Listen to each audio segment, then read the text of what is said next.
Nigel Farage. Thank you, Donald, and good evening, everybody. Well, the Easter holidays are over, but my goodness me, this Russia story is not going away. Let's just take our minds back to the 14th of March.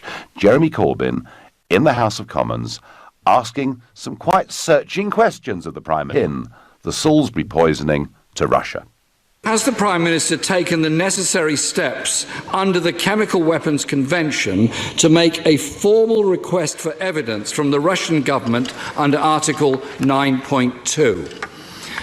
How has she responded to the Russian government's request for a sample of the agent used in the Salisbury attack to run its own tests?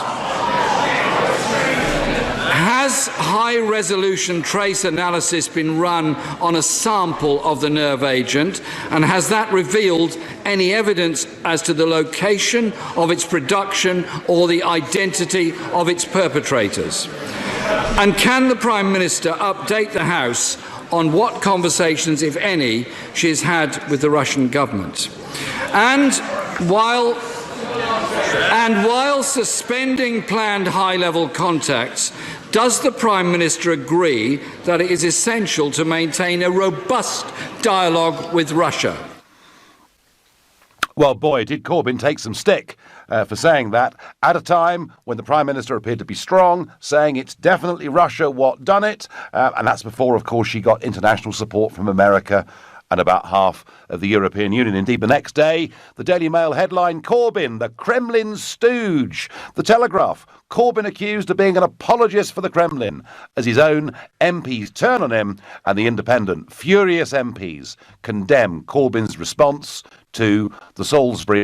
So, Corbyn was asking questions, but many said he'd reverted to his old pro-Russian type. Well, today, Gary Aitkenhead, the chief executive of the Defence Science and Technology Laboratory at Porton Down, told Sky News he had not been able to prove that the Novichok involved, the nerve agent, was made in Russia. Here he is. We, in terms of our role, were able to identify it as Novichok, to identify that it was a military-grade nerve agent. We have not verified the precise source, but we provided the scientific information to the government, who have then used a number of other sources to piece together the conclusions that they've come to. But you have not been able to establish at Porton Down that this was made in Russia? As I said, it's our job to provide, the scientific evidence that identifies what the particular nerve agent is. We identified that it was from this family and that it's a military-grade nerve agent, but it's not our job to then say where that actually was manufactured. Is it possible to establish where these things are manufactured? It can be established through a number of different input sources which the government has access to. From our perspective, scientific evidence is only one of those sources, and it requires a number of other things in order to verify that. So to be clear, you're not able at Porton Down where it is from? At this stage, with the work that we've done thus far, we've been able to establish that it's Novichok or from that family. We are continuing to work to help to provide additional information that might help us get closer to, the question that you asked, but we haven't yet been able to do that. OK, so no conclusive proof. And what, you may ask, is going on with the Organisation for the Prohibition of Chemical Weapons, the OPCW? If you remember, they went down a week after the attack, and we're waiting for their conclusions. They meet tomorrow in The Hague, and within the last hour, the Foreign Office have said that the government has been clear from the very beginning that the substance used in Salisbury to poison former spy Sergei Skripal and his daughter Yulia was Novichok. And it is their assessment Russia was responsible for the attack. And that's the key word, folks. Assessment. Is there actually any proof? And if there was intelligence, MI5, MI6 intelligence, that we're not allowed to know about, why would the Foreign Office in the statement still used this word assessment.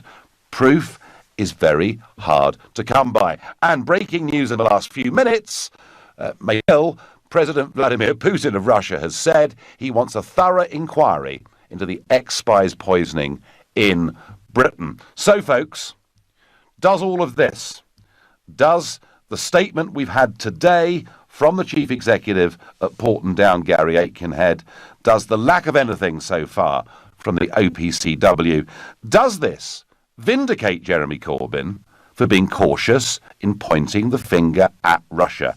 And if you think yes, actually, Corbyn was right to be sceptical, call me on 0345 6060 973. Maybe you think no, it doesn't prove a thing, in which case text to 84850, or tell me what piece of evidence you would like to see in order to be convinced. And you can do that by tweeting using the hashtag Farage and LBC at LBC, and you can Facebook. I'm live here from sunny Colorado on the 3rd of April, which just happens to be my birthday as well. There we are.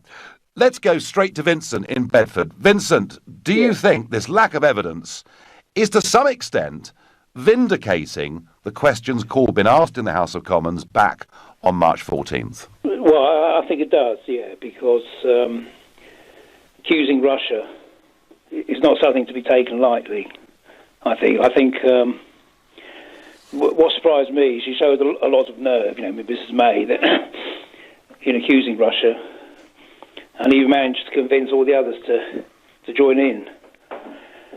But when it comes to negotiating in Europe against the European Union, she often comes across as weak and just gives in to everything. And then it was a surprise that she came out the way she did without there being 100%, anyone being 100% certain that it was the Russian government authorised it. Because that's what they're saying, that the Russian government authorised. I mean, Vincent, she did point the finger, but I tell you what, Boris went further, Vincent. Yes. Boris Johnson said on March the 18th, I'll quote Boris, he said, "We actually have evidence within the last 10 years that Russia have not only been investigating the delivery of nerve agents for the purpose of assassination, but has also been creating and stockpiling Novichok." So Boris said it's an absolute slam dunk. And yet today, when the Foreign Office puts this statement out within the last hour, they say it is their assessment that Russia was responsible for the attack. So what I'd like to see, Vincent, I want to know what Boris has got to say. But looking at his Twitter feed and everything else, he appears... If he has evidence, they should have told everyone else. Do you think Boris might have jumped the gun on this? Well, yeah, and I heard someone from Russia saying that it could lead to a real war. If the bad feeling between Russia and the UK and everyone, it could lead, to some kind of conflict. Well, I don't think we're at that point yet, Vincent, but there's certainly a new Cold War, and you've got Russian jets menacing UK airspace, and you've got the Russian Navy going down the channel. So we're not in a good place. But Vincent, you feel to some extent this lack of evidence that's been produced does vindicate the questions that Corbyn asked, yeah? Well, I think it must do, yes. At this stage, anyway. Yep, OK. No, Vincent, thank you. As much as I don't like Jeremy Corbyn, he was absolutely right. This is Great Britain, the land of justice, the land of caution and intellect. Theresa May and Boris Johnson have just thrown that out of the window, says Peter by text. Hi, Nigel. Theresa May and Boris look complete idiots today, says Tony on Facebook. Andrew says the country of manufacture of this nerve agent is not as important as the fact that it was used in a terrorist attack. I am more concerned that a British police officer was seriously injured. Yeah, and actually, dozens of other people turning up at the local hospital in Salisbury in a state of great anguish. David is calling from Fareham. Good evening, David. Hi, sorry, Nigel, it's Farnham. Happy birthday, by the way. Well, it's very sweet of you. Thank you very much. Now, I've actually got one of these UK petitions, which you're probably fully aware of. We need 100,000 signatures for Parliament to debate it.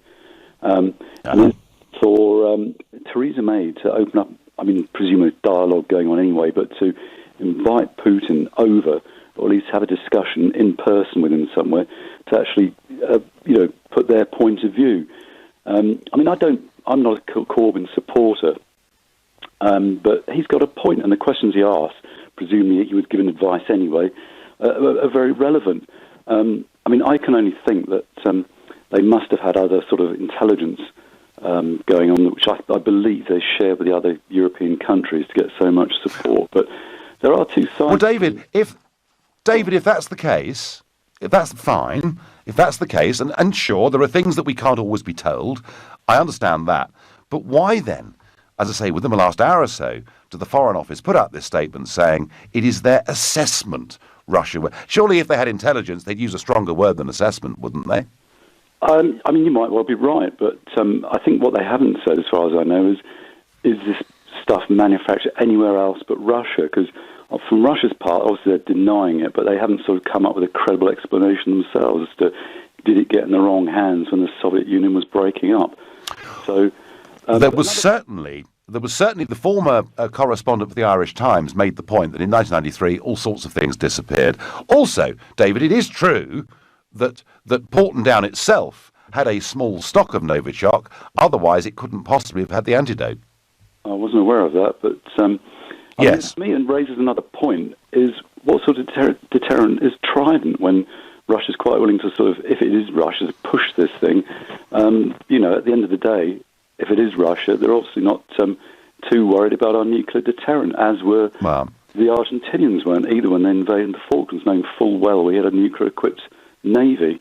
But more questions, David, to be asked, yeah? Yeah, but in terms of my 100,000 signatures, do you know how many I've got so far? 6. No, I don't. So 6. I need a few more. Oh, well, there we go. Hey-ho. David, I thank you very much for your call. Andrew says on Facebook, so Jeremy Corbyn, the statesman, was right to call for evidence and caution right again. Prime Minister meeting. And for those of you who think that on tonight's show I'm coming out in full-throated support for Jeremy Corbyn, in a moment I will tell you about the meeting he attended last night and what I think of it. But for now, you're listening to the Nigel Farage Show exclusively on LBC, and it's 7:16. Well, Gary Aikenhead, the chief executive of Portendown, said this today. We have not verified the precise source.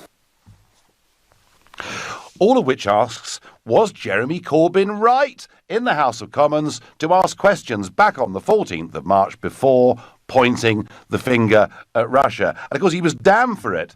But in many ways, he was damned not just because of what he said, but because they thought he'd reverted to type. They thought Corbyn was actually very good at supporting people who are generally enemies of this country. And Corbyn was very good at linking up with extremists. And of course, since then, we've had the big anti-Semitism row within the Labour Party, none of which would have been helped by his activities last night. So he attended a meeting in Islington held by a group called Judas. And they're a Jewish group, but boy, are they... they were shouting out things like bleep, bleep, bleep, capitalism, booing the names of mainstream Jews whose names were read out. They're calling for the overthrow of the state, and they loathe Israel to the extent that they want it properly disposed of. Now, Jeremy turned up last night, and he brought some presents with him. He bought some beetroots that he'd grown on his allotment. Isn't that nice? Isn't that sweet? They sound like a really, really extreme group. A massive embarrassment, I think, to the Labour Party, particularly given the rows over anti-Semitism. And a spokesman for the Labour Party has said that Jeremy Corbyn attended in a personal capacity, not in his role as Labour leader. Let me tell you, when you lead a big political party, nothing you do is in a personal capacity. It is all there in full public view, and it's yet another example of Jeremy Corbyn keeping some pretty dodgy company. So back to the lack of evidence from Portendown, the fact that the OPCW, the International Organisation for the Prohibition of Chemical Weapons, have yet to report, and we'll hear more tomorrow. We have to ask ourselves the question, was Corbyn right on this at least, on the 14th of March to ask questions before we all decided it was Russia what done it. Mrs May seemed pretty convinced. Boris seemed absolutely certain. And yet the Foreign Office response tonight still is that it's their assessment that Russia was responsible for the attack, which indicates to me we haven't really got the full intelligence on this. I hope I'm wrong, but that's how it looks. Daniel is calling from Crowthorne and is a new caller to this show. Good evening, Daniel. Oh, hello, Nigel. Happy birthday as well. Thank you. Yeah, no worries. I just I find it very bemusing, and I don't think I'll be alone in this. She obviously wants to be seen as very strong, Theresa May. But they're making a big fuss about something which is obviously very serious. But when you put it in the context of things like Brexit, Rotherham, Oxford, and many other things which they could have made a great fuss about, they haven't. When you think about the Ukraine situation, NATO pressing east onto the Russian borders, was very threatening towards Russia. That is very. And Daniel, can I just add, and the European Union as well? Absolutely, which is why I'm afraid, I voted for Brexit, and I really think you are a true patriot, and I applaud everything that you've done, and you're having a bit of a rest now, and God bless you. As for Corbyn, well, I would never vote Labour now. It doesn't surprise me what he was doing last night. Many Jews, of course, were behind communism and Marxism in the early stages. Marx himself was a Jew, so there's nothing new there. They divide up, obviously, in many ways. I don't want to be seen as anti-Semitic myself. But Corbyn, well, if you're going to strike political points against Corbyn, then by all means do it. I will never vote for the man myself, but I happen to... But was he, Daniel, was he right? Was he right to ask some questions before the whole world decided it's Russia what done it? Absolutely. And the corollary question that I would add to you, which perhaps you don't want to pursue, is where does this lay Theresa May? Because, you see, the thing is that one of your previous announcers on LBC before you came on, and I don't know his name because I'm pretty new to this, he actually said, I can't believe, or I'm paraphrasing, I can't believe that the government would do this. Well, hang on a minute. The government is the government. They're politicians. They have security to uphold, information to keep to themselves. And guess what? We went into Iraq and other places without information. Now, they should have learned from this. Daniel, it was Ian Dale, who was the presenter before me, and Ian said, he can't believe the government would rush to judgment unless they had some intelligence there. But your point of view, that since Iraq, there has been a complete breakdown, I think, of confidence and trust in our leaders is one, Daniel, that I've heard from many, many people, and I thank you for your call. On Twitter I get, remember the polonium poisoning case? Why should this latest case be any different? And 28 countries didn't expel over 100 Russian diplomats on a fluke. Chris, I do understand what you're saying, but over the last few years, a lot of the West has wanted Russia to be seen to be the enemy. Certainly in Brussels, all of them want that. And if something was said at the European Council or something was said to Donald Trump on the phone that led to 60 diplomats from this country being expelled, why, if that's the case, does the Foreign Office statement this evening still only use the word that it is their assessment that Russia was responsible for the attack? I would have thought if they had the intelligence, they would use a much stronger word. On Twitter, of course it does. Once again, the man has been proved right on these vitally important issues, but watch the right wing and let the government off the hook and attack Corbyn, says Gracie. Tessa is my next caller. She's calling from Woodford, and another new caller. Welcome, Tessa. Hi, how are you? I'm very well indeed, and I'm asking you, do you now think Corbyn was right to ask those questions back on March 14th? Oh, absolutely. I mean, I'm a Corbyn fan. I know a lot of people aren't, but I'm a Corbyn fan. And yeah, I mean, he's taken the right steps of being cautious. I mean, it's quite laughable that we've got a government that's gone out there, thrown these accusations, and made us look like a laughingstock yet again. We've kind of gone in, full blown, and just thrown the accusations towards Russia, and we don't actually have 100% solid evidence. Where's the evidence? Let's prove it. And we've not done that. We've just. I don't know, Tessa. But somehow, Tessa, Theresa May, for the first time since she became Prime Minister, has emerged looking like a strong leader, has had international support. Has she told them something that she hasn't told us? I would like to believe that she has, but to be honest with you, I don't think so. I mean, the fact that, it's emerged today that, we don't have the source of where it's come from, unless she's hiding something, but I don't believe she is. And I think, she must have had a big set of balls to actually go ahead and accuse Russia, a few weeks ago and, stand by what she said without the evidence. And, everyone totally slated Corbyn for that. And yet, he's the right person. He's come across and said, let's be cautious. Let's not just go ahead and start accusing without actually having the full evidence. And he was right to do so. Yeah, no, well, Tessa, I think, that quite a few people are taking that point of view. I think the problem that he's got with a broad... you're a Corbynista and that's fine. The problem he has, Tessa, with a broader audience is just so many bad associations as people see it, with former leaders of the IRA, Hamas, Hezbollah, let alone this meeting he attended in Islington last night. Isn't that really his Achilles heel? I kind of think that, he's probably an open-minded man where, and a lot of people say that, he's associated himself with, people that are quite negative, and, he shouldn't be, associating himself with them. However, I think he's quite open-minded. He kind of sees points of view from both angles. He doesn't kind of go in and start judging people without actually, having the evidence to do so. And, he's somebody that kind of, like I said.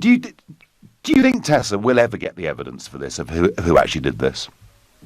To be honest with you, I don't think so. I don't feel that, we have that evidence. And if we did, I think Theresa May would have, she would have disclosed that. And she hasn't. So, no. And I feel we may never find out.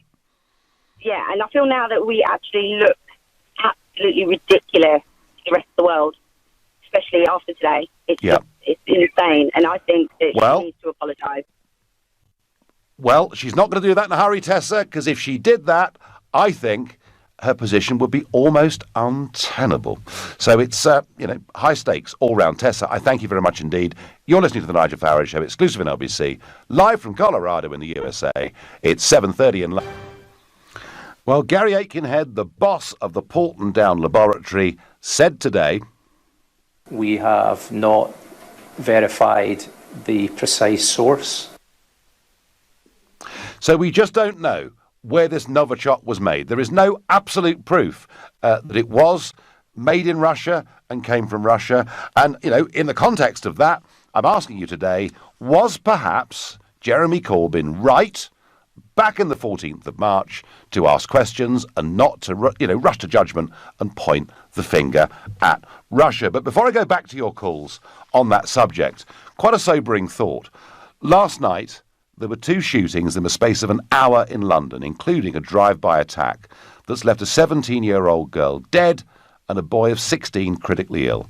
Friends said the girl, named locally as Tamasha Melbourne, was killed for no reason at all in Tottenham on Monday night.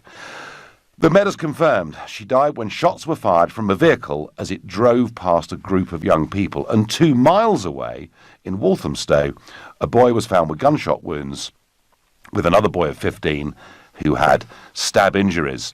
There's been a spike in violent crime in London. We've seen more murders committed in London in February and March than there were in New York. Ex-Met Police Chief Percy Logan, said it is proof that London's violent traits have become a virus. I never thought I'd see the day when the murder rate in London would overtake that of New York. And I wonder whether the London Mayor, Sadiq Khan, should spend a bit less time slagging off Donald Trump and a bit more time getting to grips with crime in London, because clearly we have a real bad problem here. My next caller is from Palm Beach in Florida, and he's called Trevor. Hello, Trevor.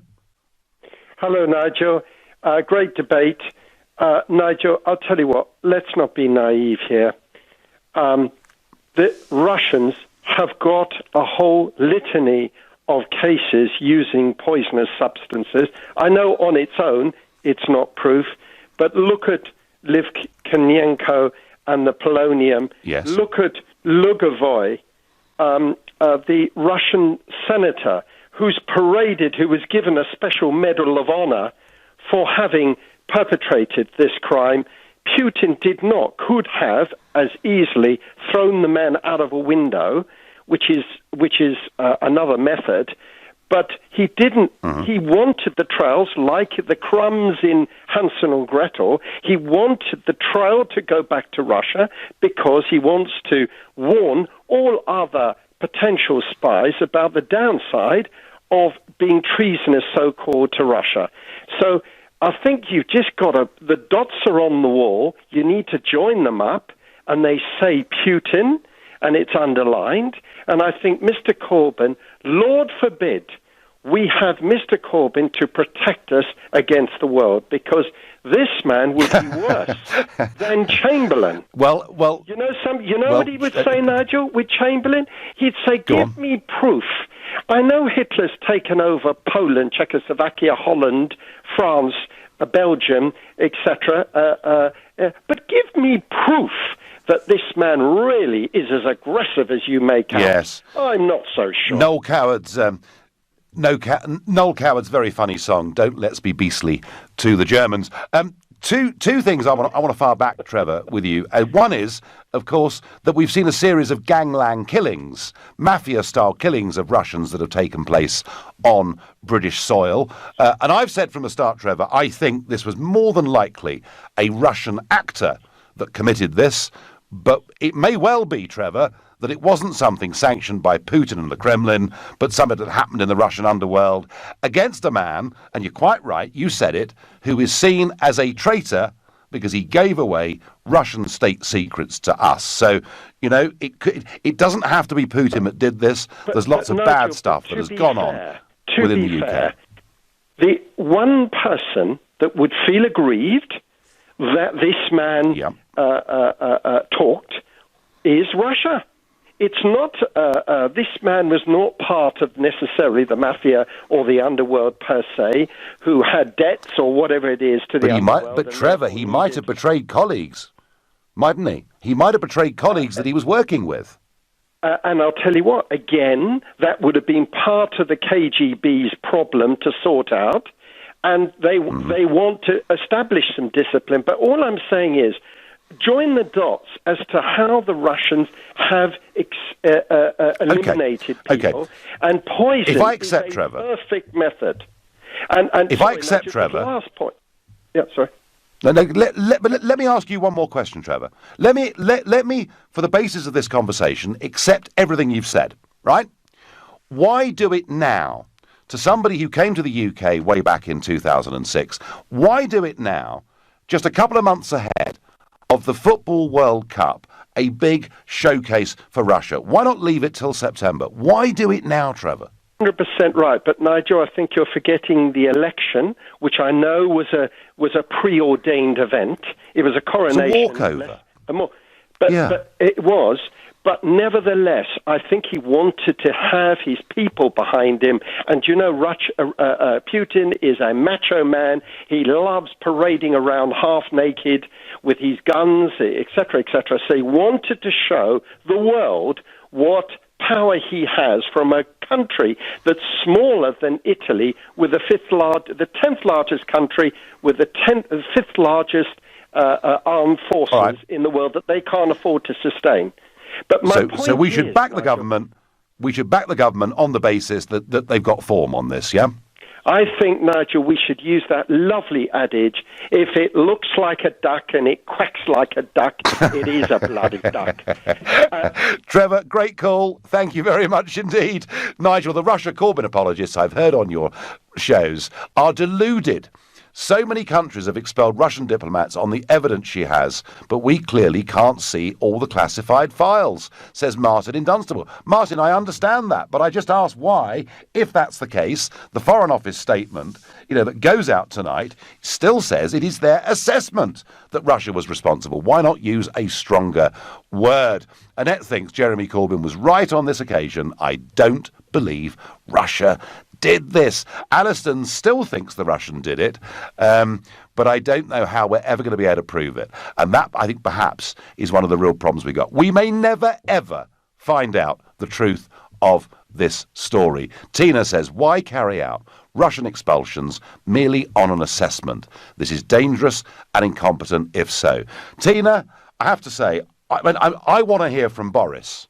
It's his department, the Foreign Office, that have put out this statement this afternoon. They say it's their assessment. Boris goes on television and says he's absolutely got proof. I think we need to hear from Boris pretty quickly. I'm going to go to Ben in Bristol. Ben, good evening. Well, Nigel, we're back together again. Hi there. So, what do you make of it all?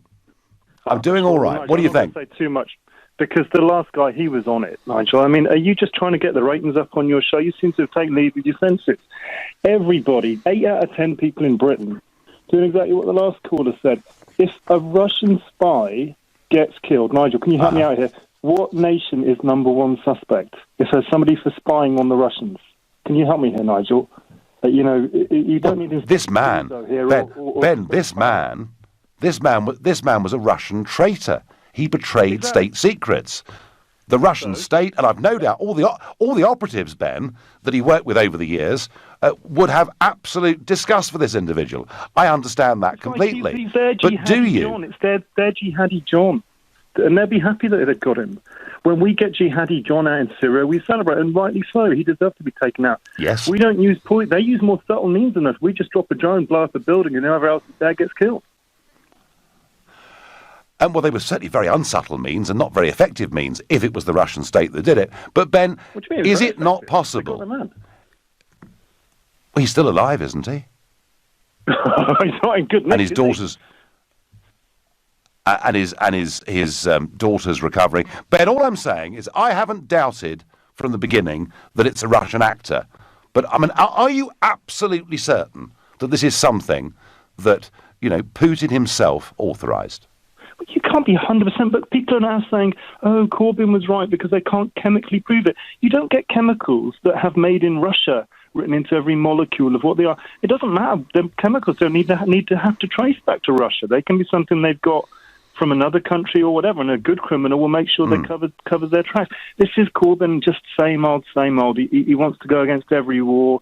They made mistakes on Iraq. By the way, different topic, but Iraq had the weapons. Everybody over there knows they had the weapons. If you Google General Fada, the ex-head of the Iraqi Air Force, he'll tell you exactly that Saddam had the weapons and shipped them off to Syria.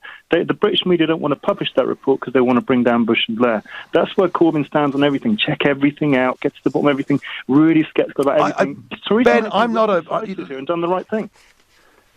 I am not a Corbyn fan at all, but I'm merely asking a question. In this case, perhaps he was right to say we should ask a few questions and try and get a bit more evidence before rushing to judgment. You may well be right, Ben, in everything you say, but boy, the government have taken a hell of a risk. And why, if they are so certain, can the Foreign Office not use a word stronger than assessment? Ben, I thank you, and both the last two callers feeling very strongly that it's a slam dunk. It must have been the Russians that did it. The evidence, the circumstances point that way, even if the evidence at the moment doesn't quite get us. You're listening to the Nigel Farage Show, exclusively on LBC. It's now 7:45. The Chief Executive, Gary Aitken, head of Portendown, says they have not actually got proof that the nerve agent used in Salisbury came from Russia, which begs the question, was Jeremy Corbyn right to be cautious? And some very strong opinions on both sides of this debate. In other news, we talked a couple of weeks ago about UKIP and the difficulties that it's got. Gerard Batten is its interim leader, and as you know, it's been facing very serious financial problems. A message put out by Gerard Batten, MEP, today. I am very pleased to announce that my appeal to UKIP members to raise 100,000 sterling to save the party from insolvency has met with an incredibly generous response of almost 300k. In addition, The 175,000 legal bill has been paid by other means. UKIP is now safe, which won't please the Mayor of London, Sadiq Khan, who wants to see it go out of business. US President Donald Trump says he wants to use the military to secure the border with Mexico until a wall is built. And this in response to a caravan of people, over 1,000 people who are currently travelling through Mexico, headed for the Californian border. And I've no doubt when I debate again tonight with the former Mexican president, Vicente Fox, there'll be a lot said about Donald Trump. But Trump now prepares to use the army to police the border with Mexico. Immigration, top of the debate here in the USA at the moment. Surprisingly, in Britain, it's an argument that appears to have almost gone away. I get by text the security services know who the Russians were who carried out the Salisbury attack and how they got the nerve agent. The public, especially Corbyn, have no right to know. Well, Richard, I completely understand that. And if they've absolutely got this and they understand it all, then they can tell us without telling us, if you sort of see what I mean. Why did the Foreign Office use a word tonight that it is their assessment? Why not use something a bit stronger, which gives us a nod and a wink and says they actually know what's going on? I find the use of that word really very surprising. I also get on text, would Russia really want such a bad global press just before their big global sporting event? Unlikely. Would an enemy of Russia want that? Of course. Well, it was interesting, wasn't it? Our last caller last night, David, who was on from Storrington, suggested that maybe it isn't Russia. Maybe it isn't the United Kingdom. Maybe it's somebody, a Middle East actor or someone, who wants to see a new Cold War between the West and Russia. We don't know the truth of any of it. The likelihood is that it was a Russian actor. I've said that from the start. I still don't know or understand or believe. Was it Putin that authorised this? I don't know. Mike is calling from Newham. Mike, good evening. Hey, Nigel. Hey. Was Corbyn right to ask those questions, Mike, in your view? Yeah, of course. It's a no-brainer. I think anyone who kind of disagrees with it is really an apologist for any type of war or foreign intervention. I think, of course, he was right to question it like he did with Iraq and a lot of other foreign policy things. One quick thing is why Russia why it'd be weird for them to do it, because it would undermine that spy agreement they had. I mean, when spies go to each other's country and they make an agreement with other countries not to kill or get rid of it, it would undermine that whole thing. Yes, he was just to remind people, Mike, that when Skripal came to the UK, he was swapped, wasn't he? Yeah, exactly. It's on a spy swap. And I know people say, well, Iraq was 15 years ago and the intelligence services got it wrong, but a quite underreported story that happened, do you know the Manchester bombing? He was actually, the MI6, MI5 took terrorist controls off the bomber to go and fight in Gaddafi in Libya, right? And that's a recent example of the MI5 putting foreign policy interests before British people's interests. And it's not to say, obviously, they I think in the case of Manchester, mistakes were made. Mike. Yes, you can't take a terrorist control off a known guy and then let him back in the country without looking. You look at him, and even it's a massive. Mike, do you know something? There are 400 people. Who've been let back into our country who were over fighting with ISIS in Syria. So I think there are some bigger questions to ask there. But in conclusion, Mike, do you think ultimately, is there any chance that Corbyn could be proved to be right about this? I don't know. I'm not a fan of the Russian regime. It's quite authoritarian, right wing, but I would question whether they would do it. I think there's a lot of, I think it could be quite likely Russia refrained for it, to do with foreign policy in the Middle East, especially regarding Syria. I think there's many reasons. I don't think we will find out at all, but I think the Labour MPs who signed the early day motion against Corbyn should really be ashamed of themselves because they've been proven wrong again on foreign policy, and maybe they should hopefully nip in the bud this time. Well, we'll see. We'll see. Mike, I thank you very much. Jenny says, just because Corbyn is the only one speaking for us, the people, doesn't mean we support him. No, Jenny, and you know, we've had a lot of people on this show in the last few weeks saying, look, I'm not a Corbyn supporter, but he did actually ask the right questions and got condemned for it.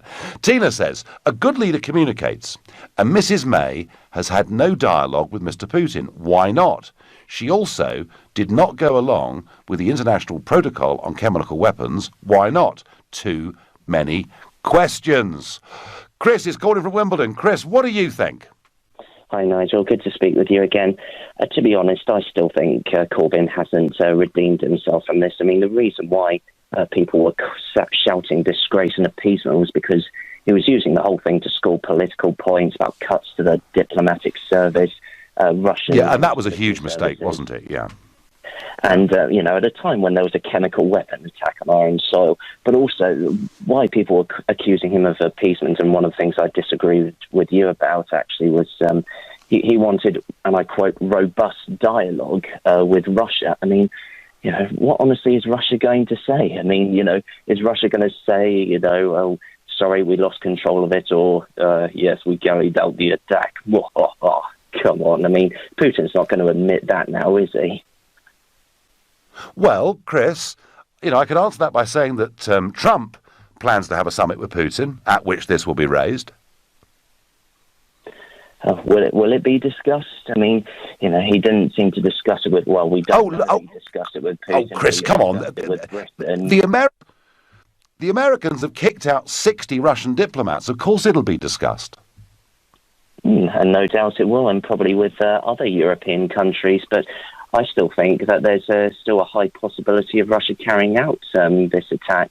I mean, you know, Russia, you know, as far as we know, is the only country with such, you know, decades of expertise of manufacturing the chemical Novichok. Yeah, but that doesn't mean it couldn't be made elsewhere. Look, Chris, you know, as I say, I do think it's a Russian source that did this. It's unlikely that it wasn't. I just seriously do ask questions about the timing of this and why Putin would do it right now. I don't know, but Chris, no, you know, your point of view is probably the majority point of view, but there are many others asking questions. Nigel, if the government had the proof, Corbyn should have been told because he's in the Privy Council, says Tony. Well, yeah, that depends, I suppose, Tony, how often the Privy Council meet, but I do take the point. There are things said at the Privy Council, the Queen's Privy Council, that are not for public dissemination, but would shape a view of an opposition leader, perhaps in Parliament. Corbyn is grandstanding over Russia, I get on Twitter. He was asking questions he should have asked in private. Well, you could counter that, I suppose, by saying that the job of the opposition leader is to provide some opposition. But as our previous caller said, he rather blew it by blaming cuts to our expenditure, and you can't blame cuts on everything. I've quickly got time for Patrick from Harlow, my last caller. Hi, Patrick. Hi, Nigel. Can I ask you a question? Yeah. Right, who do you think did it? I believe it was a Russian actor, Patrick. It may well have been the Russian government. If it was very crass timing. But I believe it's just as likely it was somebody that served in the intelligence services who felt utterly betrayed by the information Skripal gave to this country. See, the Corbyn side doesn't really... I don't think it washes with most of the public, because I see it that... Once again, he's sat on the fence, and it's always easy to come down on the right side if you're sitting on a fence. Right? He hasn't put anything where it should be. And I look at Theresa May. These people are not stupid. You know, they'll have information about where that has come from. Of course, they can't. It doesn't come over to our country with a postage stamp on it. You know, so well, they should give us more reassurance, Patrick. They should give us and use stronger words, the Foreign Office, than assessment. Patrick, I've got to go. We're over. You've been listening to the Nigel Farage Show. I'm back tomorrow night at 7. At 10 tonight, it's Ian Collins. But up next, it's Clive Bull. Nigel, thank you very much indeed.